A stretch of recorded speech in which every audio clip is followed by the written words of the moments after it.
Okay guys, we're going to do a math lesson now, and we did some measuring the other day, and we're going to do some more measuring today.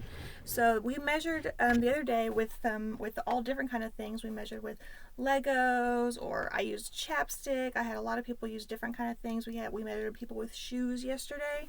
So if you're going to use anything, it just has to be the same size, okay? Today I'm going to measure with these little squares. They're all the same size, so all you do is count them to see how tall something is or how long something is, okay? So this first one, I want to know how tall this little man is.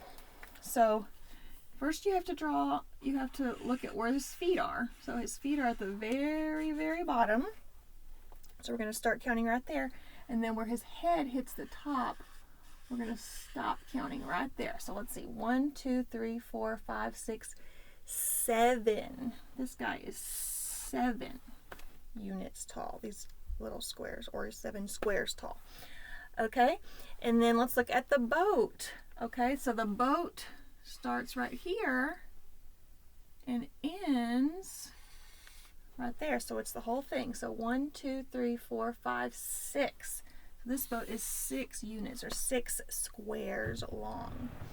Okay, but what if you have something that doesn't go all the way to the end? So our boat went all the way to the end of our measuring squares, and our man went all the way to the top of our measuring squares, but this baseball, it doesn't go to the top. Here's the top up here. The baseball only goes this high, okay? So what you're going to do is first look at the bottom. So the bottom starts at the bottom.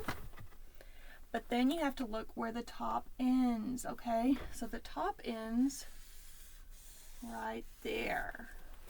Okay, so now we're only going to count where the baseball is. 1, 2, 3, 4, 5. The baseball is 5 units, or squares tall. We don't need to count the ones that are up here because we're measuring the baseball, and the baseball stops right there. Okay, so I have another boom card deck. I know y'all are doing a few of those today. That has a couple of them like this, where it goes to the end of the measurer, but it has more that are like this, where you have to figure out where to stop counting by looking at what you're measuring. Okay, so look at where that object stops so that you know where to stop counting. Okay, I'll see you guys later. Bye.